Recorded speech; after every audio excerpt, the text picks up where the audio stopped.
Perfect. And so I'd like to just introduce everybody to Pat Heffernan. She is our speaker tonight, and we've had the pleasure of knowing her since about 2007. Some of you may have even met her at one of our events that we've had.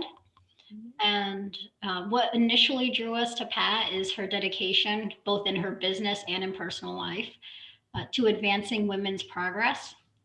Pre-pandemic, we couldn't be sure if we'd ever find Pat in her office at Marketing Partners with her small business owner hat on, or at the Vermont legislature guiding their initiatives on women's rights, or even in Washington, D.C. speaking to Congress about those issues. And to no one's surprise, and probably her own too, this pandemic hasn't slowed Pat down at all. The only difference is now she can probably do it from the comfort of her home, so there are some benefits. And in honor of March being Women's History Month, Pat is gracious enough to join us tonight to share a little bit of her passion and to help us find ways to empower the women in our lives. So with that said, Pat, I'll let you take it away and lead us in a great conversation. Good evening, all. Delighted to join you. And I thought it would be of interest to talk a little bit about some of the past things that have affected women, how we've sort of moved in the society in the past, what is going on right now that we know, and how it's affecting women, particularly in the US, and some things we could talk about going forward in the future, and how perhaps we could all take some small steps that would make things better for ourselves, as well as for siblings or spouses or daughters, friends, and other family members, because there's a lot of opportunity still, I think. Although I'm just guessing from the gray hair that most of us, and which I get to say, of course, that most of us have seen a lot of change over the years in terms of the situation for women and women's equity. So that's what we wanted to visit very quickly. And I didn't know if you wanted to show any of the slides, Christine, or if I just can talk them through. I can absolutely do that. I had you as co-host if you want to share, or I can share. Oh, okay, let's see if we can do it. Whichever is easiest for you. So, but I do have them in front of me as well. Okay, well, let me try this. I think that this should work. Hopefully it might take a moment. Can you see that? Oh, yeah. Okay, good. You look great. Okay, so this then is the focus we had: empowering women now, past, and in the future. I didn't want to get too deep into some of the numbers, and I think I'm guessing that there are not very many surprises here for people. The numbers, these are from 2019. I think. Can you make that a little bigger? Can I make that bigger? Or go into slideshow mode so it Okay. takes up the whole frame? Does there, that beautiful. Okay, let me see. I seem to be getting two of these. So we've also know there's been oh, I see Debbie is behind us. Okay, Debbie. We all know that in the past over 100 years now, since the 19th Amendment and women's right to vote, and other progress that has been made over the years, that things have improved. So by 2019, these are all US Census Bureau figures. Women were 51% of the population. I think a lot of people don't realize that. We are the majority. Adam, I'm going to use a royal we here this evening. He's so, I'm glad to be part of the group. you know, he has evolved where he is very comfortable in that role. That's it. So a lot of people don't realize that, and that, if you will, establishes a benchmark, at least in my mind and in others, that in things that are important to people, 50% is roughly what we should be looking at in terms of representation and participation by women. But we're not sort of there. It's 2-to-1 in terms of the percentage or the ratio of women who are age 85 or above. Women live longer, as you know, we all know, and that's been true for quite some time. There are factors that influence that. There are also factors that influence why men die earlier. Both, perhaps, we want to talk about addressing and changing.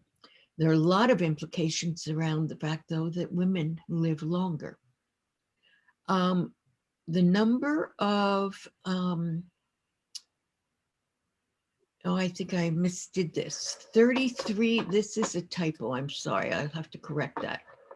That next bullet is not that. It's 33.9% is the percentage of women aged 25 or up who have a bachelor's degree. And that has significantly increased over the years. It is now higher than that for men, which is about 31.4%. And this is another reason that many people say we have a long way to go, because the numbers on earnings and participation in occupations for women with a bachelor's degree are nowhere near close what they are for men. 81% is it's often you hear this as women earn not quite 82% on the dollar for what a man earns.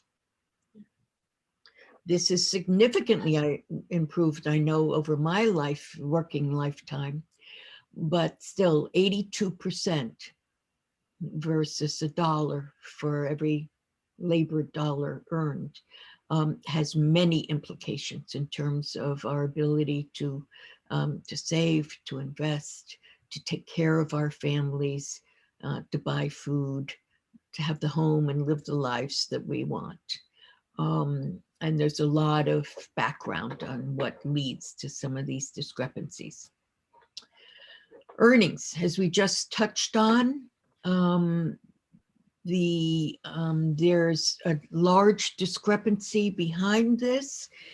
These, I don't know if you can see, this shows progress because the light green circle is the percent of women in each of these occupations in the year 2000. And the darker green is the percent in the year 2019. These are selected occupations with a lot of clustering by gender. So as nearly all of us know, so overall, women are only, even now, this is 2019, pre-pandemic, were less than 40% in all occupations. In specific ones, women are heavily overrepresented. And in nearly every instance, the higher the proportion of women in an occupation, the lower the average wage. Teachers have made some steps forward, but there's still a long way to go. Nursing and some healthcare professions, there's also been progress. But this is often this is commonly attributed to the fact that the majority of teachers are women. And so the cultural, social, and economic norm is you don't have to pay women as much. They're undervalued and underpaid. We all know of waiters, waitresses, counter and retail clerks, hospitality and retail have been heavily weighted by women. We've made some progress. Financial managers who are generally well compensated. We have more women now. We're at about 50% now. Bartenders, again, that hospitality cluster, not well compensated. Pharmacists, some significant advances. And I know in the Plattsburgh area, there's been a long history of, from the Wyeth days, of pharmacists. And it's a step into a high paying, well rewarding a profession for women. There have been a number of others, veterinarians, chemists, and some scientists, but overall scientists are still heavily underweighted for women. CEOs, these last ones, were nowhere near, and they're all high paying. Chief executive CEOs, mathematicians, dentists, clergy, actually they are not usually, and construction managers. It's a classic example of women there not being that many. And when there are women in the field, even with the same experience and education, they are not paid anywhere near what a man with their background is paid.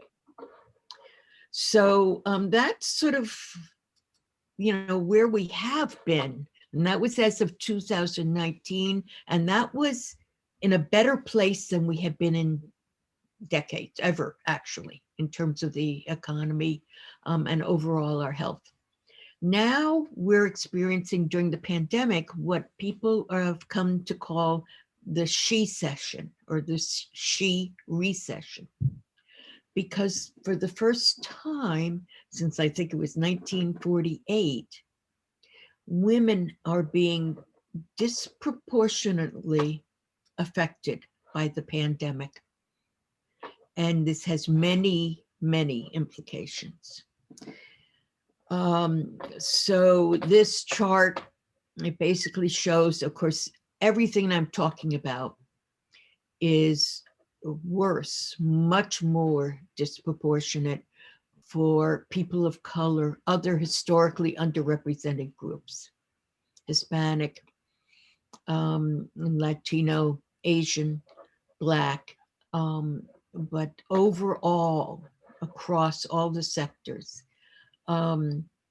women accounted for the vast majority of job losses. When the pandemic first started, these first numbers from the Bureau of Labor Statistics were in April when the shutdown came, last April 2020. Since then, it's accelerated. There have been some jobs regained, but the proportion of women out of work has accelerated. And that is for a combination of factors. The pressures, I think, again, no news to anyone on the call, particularly if you have daughters or friends, sons whose partner has been affected.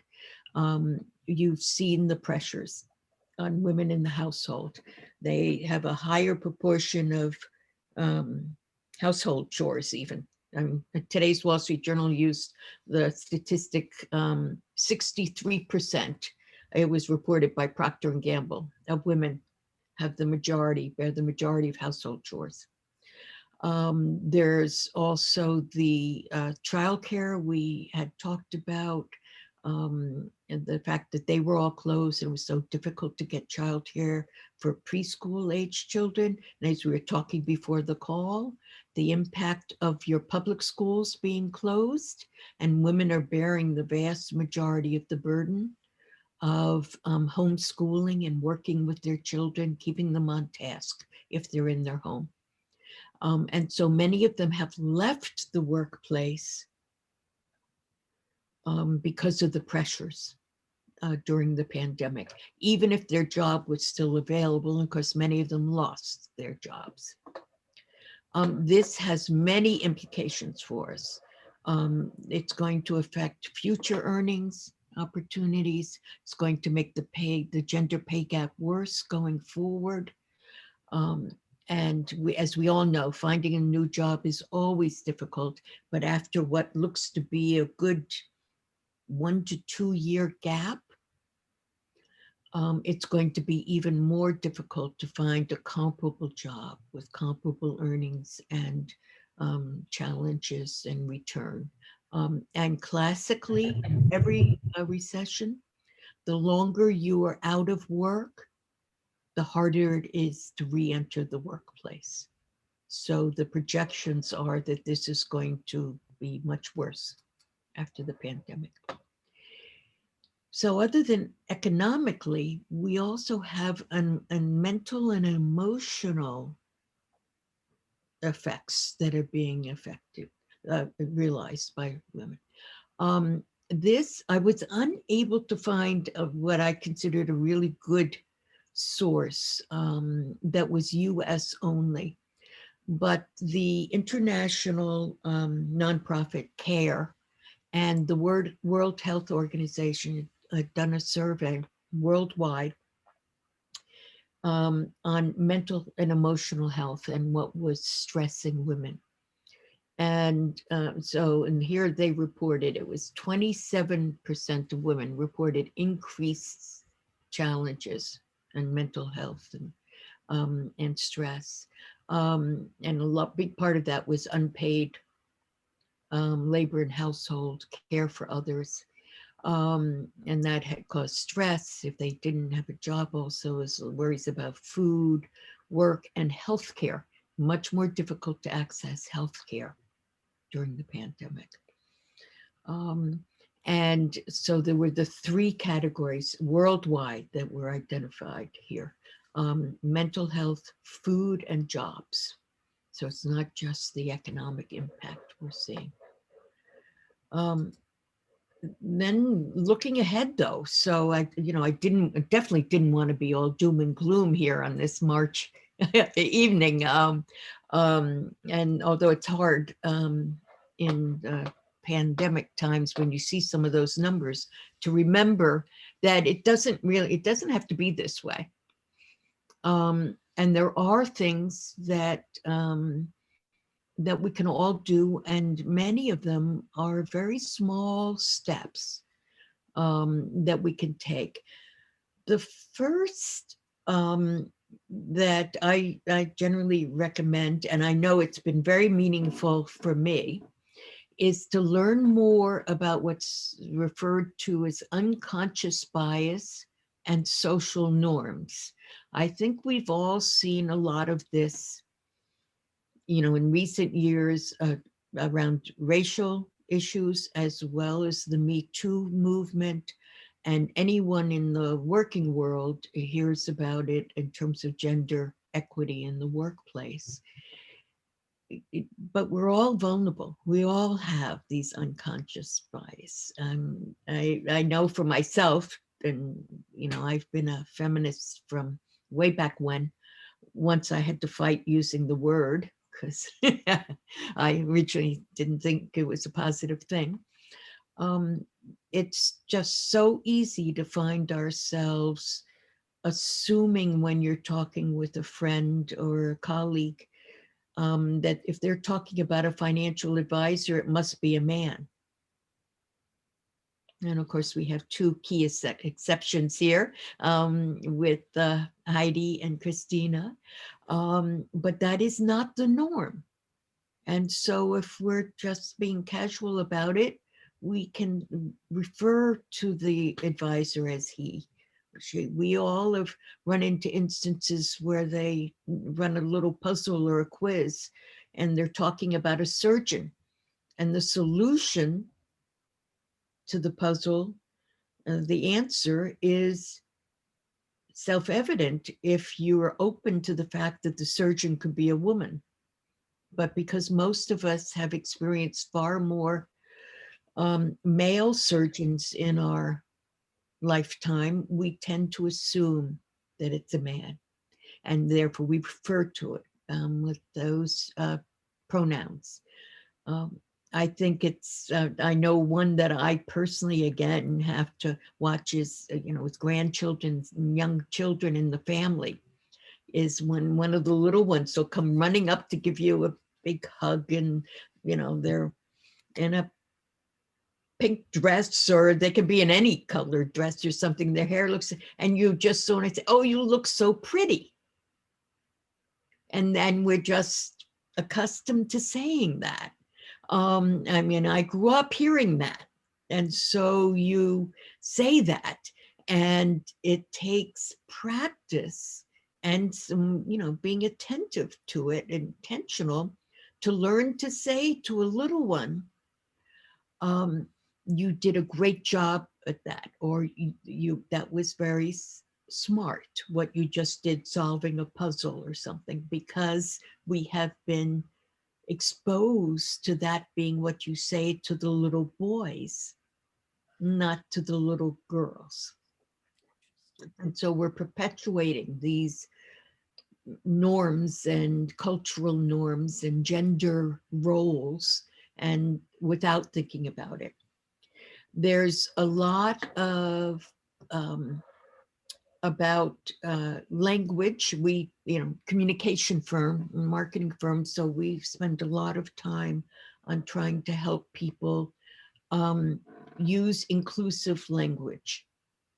And this is everything from the pronouns you use to refer to people, including the LGBTQ community, people who are living with disabilities, and how to refer to those people, when you should and should not mention it, people of different Native American heritages. There are many situations in which we may not know, or we might assume from our own personal background, how someone wishes to be addressed or referred to.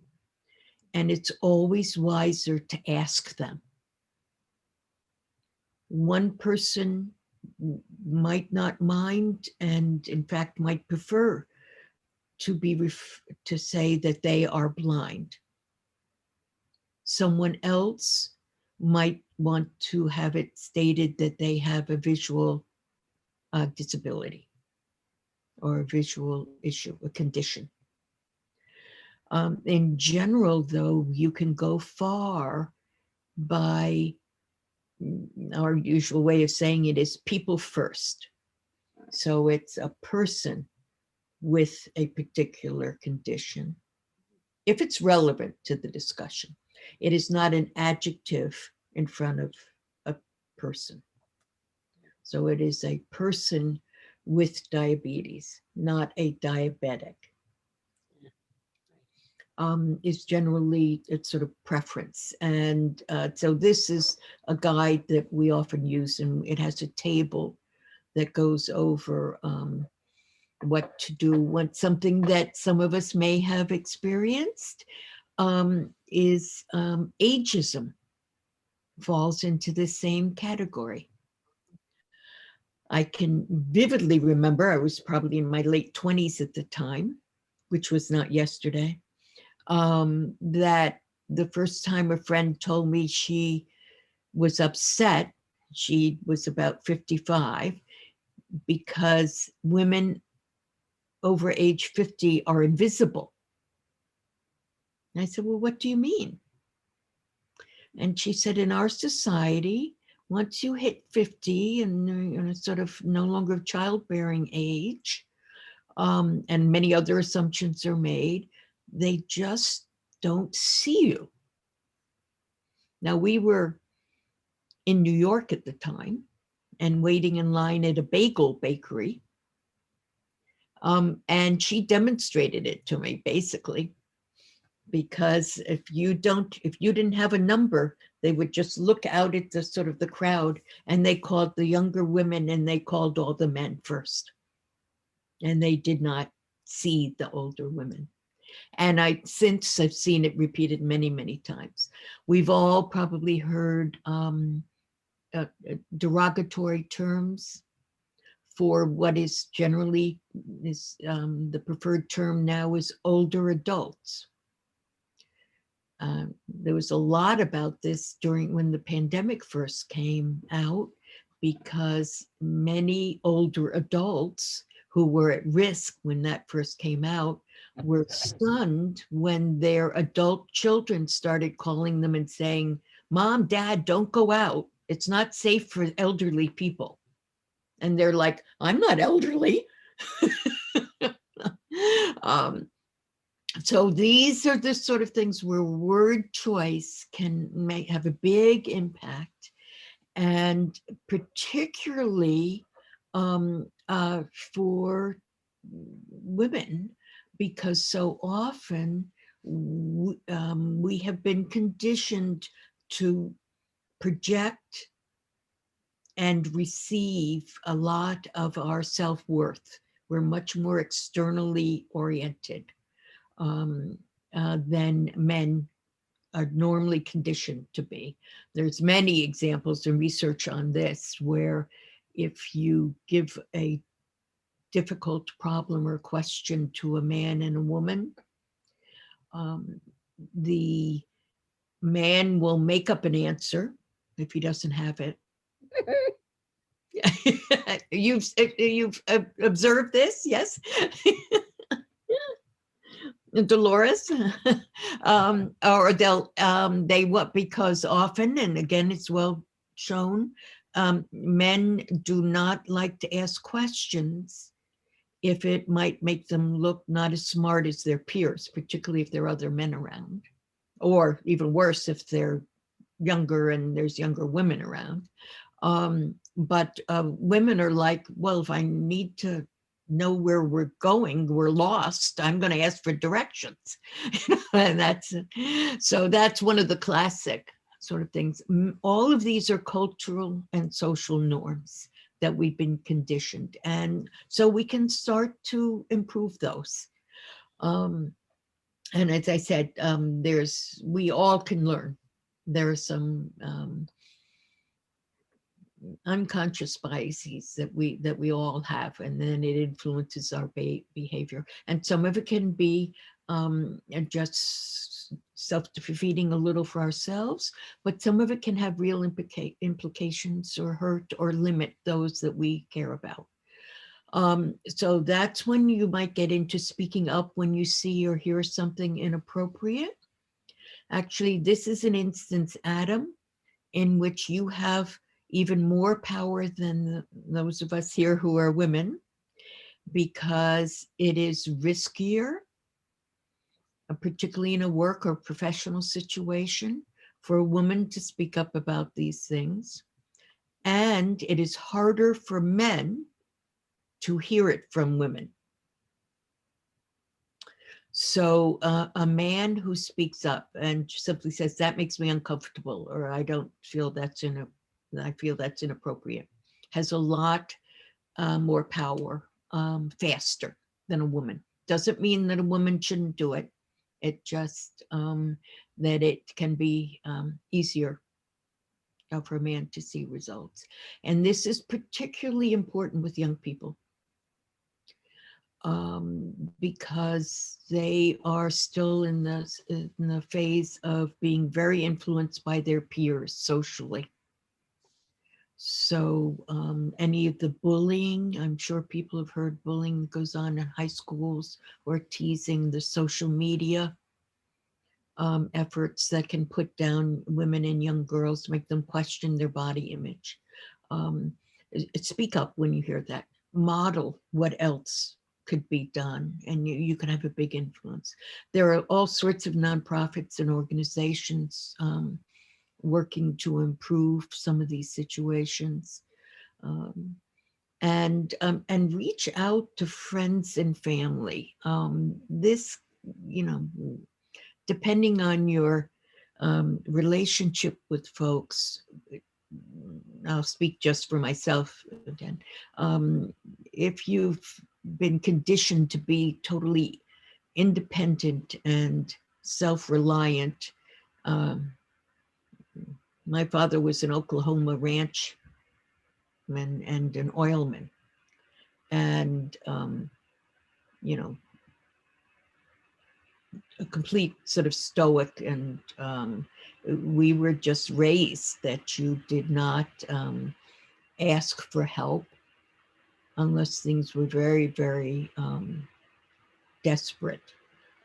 So your friends or family members may have some of that, or they might be shamed, and simply telling them that you think about them might be an opportunity for them to speak up and share. I know that just venting, I have one niece who simply calls me to vent about how unequal things are in her workplace. She's in healthcare, and she just gets totally frustrated, and she knows that I will understand. I just listen, you know, but she feels better then when she's all done and goes on. So that's what I could think of that we could all start, you know, as sort of first small steps. And then I wondered what others' experiences were, or if there were other things that you had found or were helpful, or questions, if people had questions that they wanted to raise. Because I've done enough talking here. Well, I was wondering your last bullet point there, Pat, about the, reaching out to people that you believe are stressed by gender roles and inequities. Mm. How many people are having that conversation? Because I'm trying to think back to conversations that I have with my friends, and I don't know that that comes up. So maybe everybody's lucky, Hmm. or is that not something that's actually talked about? What do others have an experience with this? Or I think I would say that it's not talked about in that language. I mean, that's not sort of top of mind unless you're in certain fields. But I think many of us may have heard it in sort of couched in different language. A friend who constantly complains because her husband leaves, doesn't, never does any of the dishes, and leaves everything to do with the children's laundry and dirty clothes, leaves all of the household chores to her, except maybe doing the barbecue. All right. And so that makes it clearer because that conversation has definitely happened, but I was thinking, with work related. And so that's where I was kind of having trouble connecting where that would come Mhm. in. But yeah, absolutely.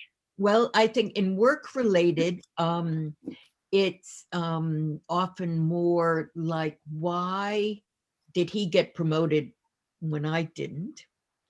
Or the classic is opportunities pre-pandemic, obviously, to travel or speak or take a plum assignment that was going to advance you in your field. And there's a lot of research on the fact that these did not go to women because the decision maker was generally male. And he made this assumption she did not want to travel and be away from her family, or that that would be a problem. Gotcha. And particularly if she had young children. So he did not ask her.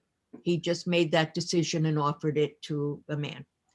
And that sort of thing was commonly done. That's behind many of the laws that have come up in terms of hiring now, employment. You should not ask. anymore about that family. And I say anymore because in the early years that I was hiring, that was a standard question around availability and family situation, because the assumption was that a woman, whether or not she had children, but particularly if she had young children, would simply not be as focused or productive in the workplace. And it's only been in recent years that it has become illegal in many states to ask about prior salary history. Right. Yeah. So as we talked about, women have long earned less than men, and particularly if they come out of the workplace in order to raise children and then re-enter it. So, I mean, it was just the norm. Hard driving male executive. I mean, I can remember sitting on boards in which they would be, well, they didn't give us salary history. And I'm, well, we can't even consider them if they don't give us salary history. I never will hire anybody. And it's an entrepreneur, hard driving. And he considered it a sign of accomplishment that if someone at a sort of a certain age was earning over $100,000, then that person was a hard worker and accomplished. And so he would want to hire them. And that as soon as a woman would say, well, I was earning 35,000, doing exactly the same job with exactly the same educational background, he thought she was a loser because she should have, he did not make the connection of gender inequality.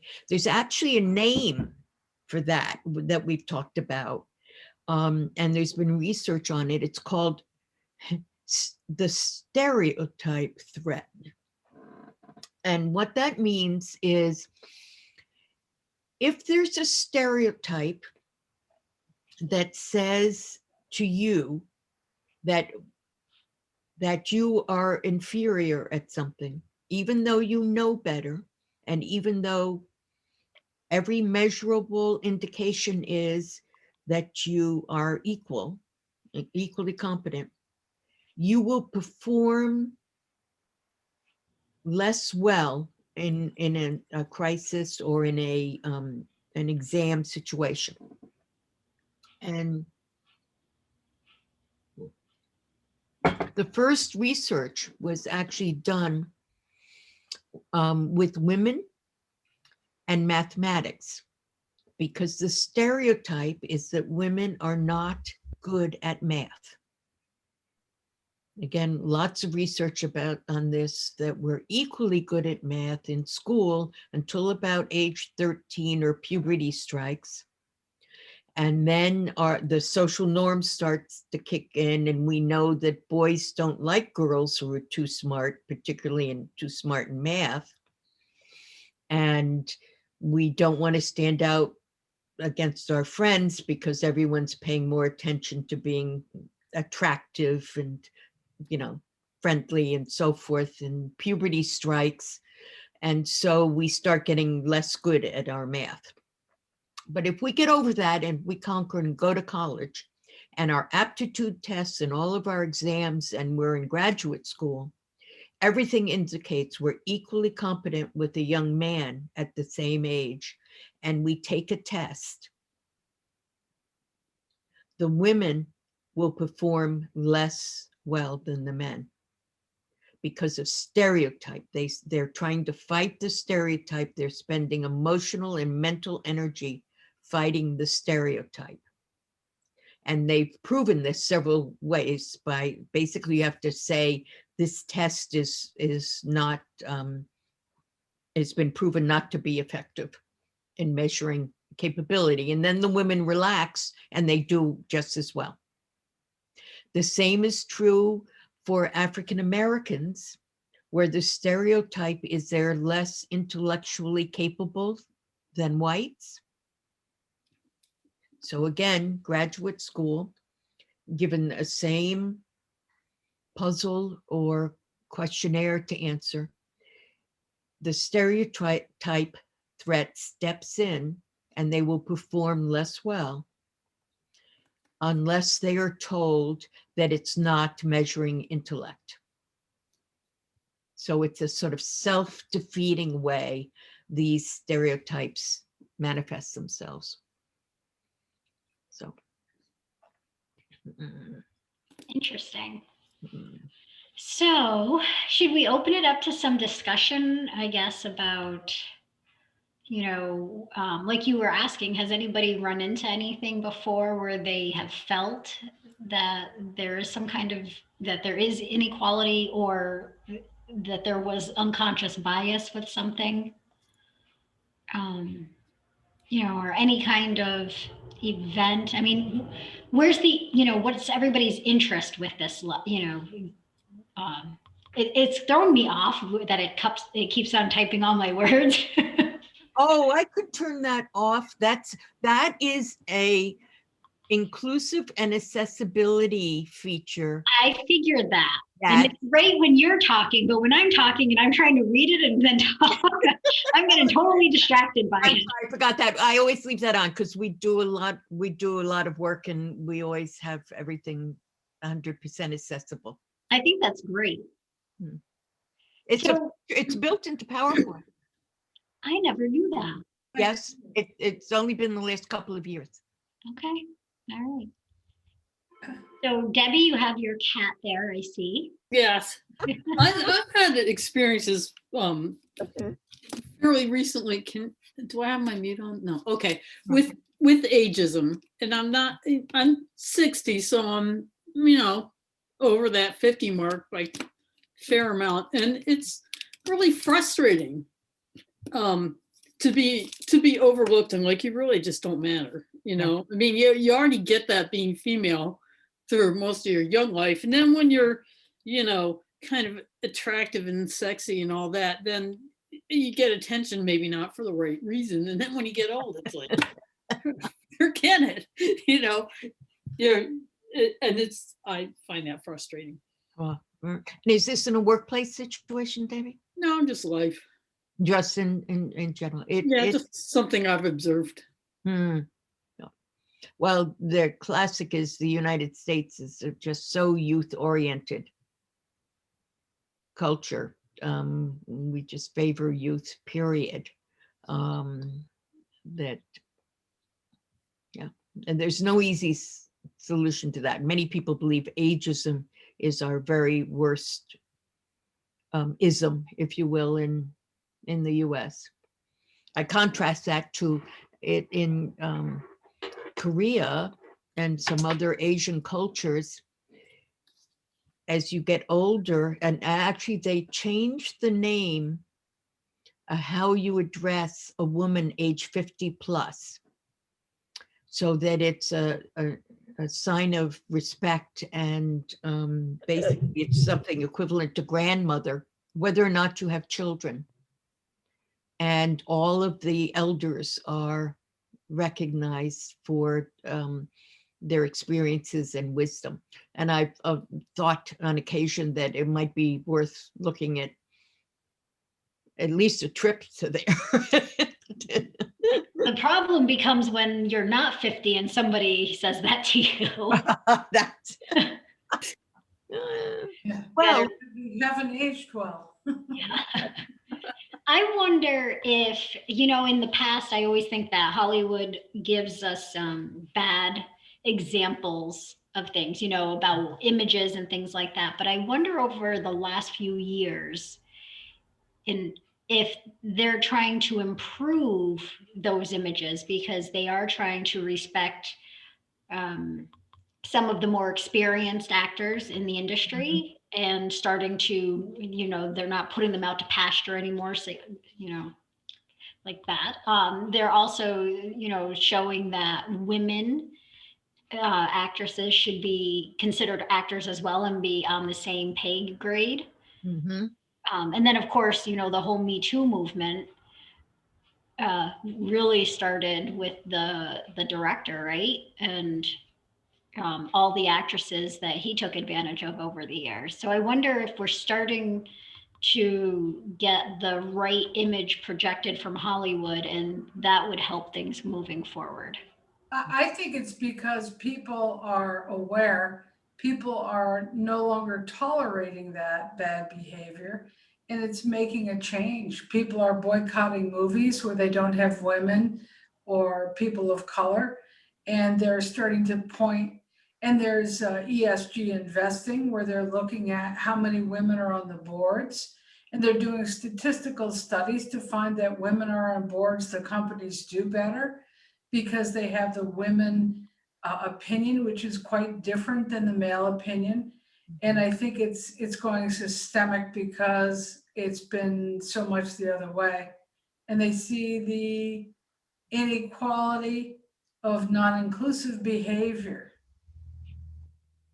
I think that's very true, Heidi, and that's an example of how multiple small steps can improve things for everybody over time. And of course, Hollywood simply has a bully pulpit Right.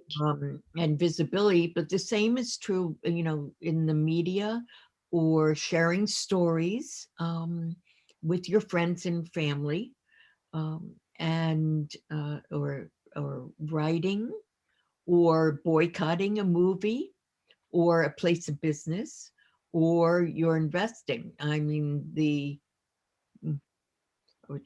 I also vividly remember first time I heard vote with your wallet as a concept when you were shopping or investing. And I thought, oh, okay, that gives me power. My dollar is just as equal. Yep. And that is also something that is being recognized more now, since women, particularly older in life, if they have been fortunate enough to accumulate any investments and wealth, they control a significant dollar in our economy. And that was completely underappreciated for many, many years. So Debbie, if there's a particular business or place where you're feeling that they really don't get it, you can do things about that. You can vote with your wallet. You can also send notes and post things on contact forms, on websites. There are ways to reach even their CEOs, and there are a number of them that have become really enlightened now. And if they hear or see of something that they feel does not meet the company's values, if they're not being practiced at a particular store or location, they're going to do something about it. So you can really make it better with your behavior and your purchases and your investments. It's very true. Okay. I've seen something on television that just amazes me, and I'm not surprised. We all remember the phrase "blondes have more fun." Well, now there's Juvederm. Yeah. You can erase every single wrinkle. You can add plumpness to your lips. Has anybody seen those commercials? I have, now that you say that. Mhm. And my immediate thought was, what is this going to do to older women? Botox. Huh. Yeah, Botox. But you're right. They're gonna make women feel like they should be doing this. Right. Mhm. That's interesting. When you were discussing media before, Christina, I was thinking about the TV show Grace and Frankie. I don't know if anyone's seen it, but Jane Fonda is in it, and Oh, I've seen it. Yep. not her name. Lily Tomlin. Right. But Mhm. Jane Fonda's like 80 something, and they make her look much younger. And why do we have to do that? You know? I mean, Because it's what we value. It's what Yeah, society values. That's why. Mhm. Yeah, it's frustrating though. That's interesting.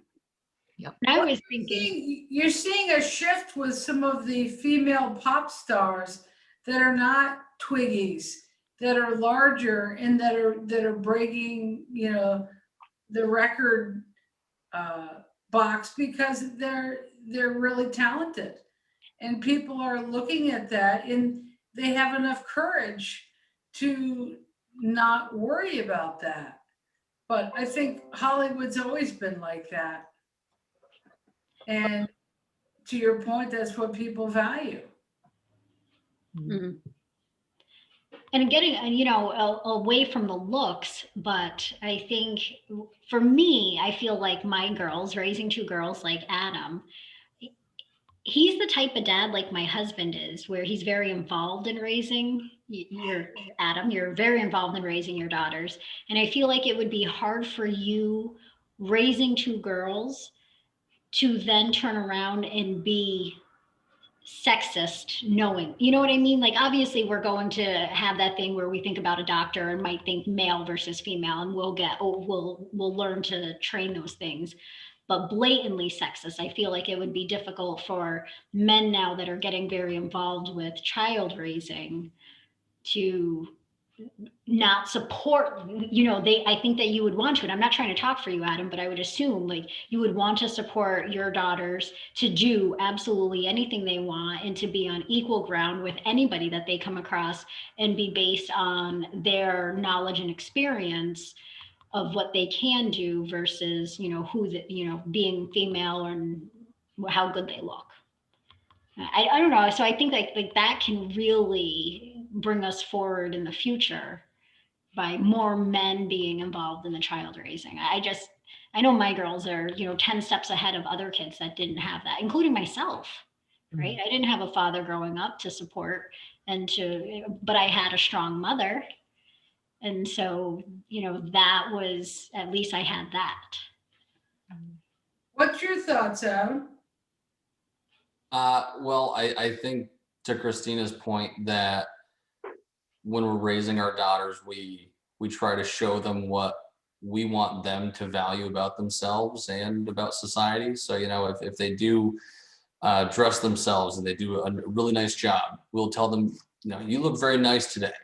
Try to get away from the pretty or the cute or things like that, and that it's not. My youngest said the other day, oh, she's beautiful. Look, she has makeup on. And I said, you don't need to have makeup to be beautiful. I said, anything can be beautiful. It's not just looks. It's, a picture can be beautiful. But that idea of just instilling the ideas in them that they have different values other than maybe what they see constantly around them. So, decide what is important to them and what they want, how they want to be viewed. But I think that you won't even have to voice that you support them. They know that. And so they'll just come to believe that that's how everybody around them is going to be. Of course, men are going to support me, and because I would support them back. Like I think that a new generation could really, it could be a different thinking in the future. I don't know. It gives me a little bit of hope with that.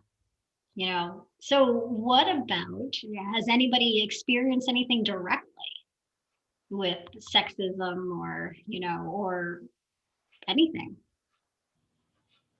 I think in a lot of instances, it's really more blatant. I mean, my husband and I worked for the same institution, and he made very decent money. I mean, he did run an operation. I did not. I had a boss. I never made good money. Mhm. And I think the thought was, well, we're paying your husband, so we don't have to pay you equally. Mhm. And Dolores, you raised 3 sons, right? What? You raised some sons. 4. 4, that's Yeah. right, 4. So they probably have learned to respect women. Well, I hope so. I have no doubt with you. I'm not gonna say they do, but I hope so. But then I have a sister that looks like Pat. And I kept looking at you, and the more I look at you, the more you look like her. And she has the audacity to call me an old lady. When she's 4 years younger than I am, and she's an old lady. Well, my brother does the same thing, and he's 18 months younger than I am. And he's always, you're the oldest. Well, she's 4 years younger than I am, so. But she You keeps tell- saying, well, you're an old lady, Dolores, now don't forget it. That's just a one-upsmanship that Yeah. family does. And I would just say, and don't you forget it. I want to go back to what Pat was saying about the wages and the CEOs. Maybe some of the others of you heard this, but Walt Disney's granddaughter was on public radio the other day, and she's working for a group to try to elevate lower level workers' pay. The CEO of Disney makes 1,432 times what a Oh. cleaner makes. And that woman goes in at 11 o'clock at night and she cleans till 7.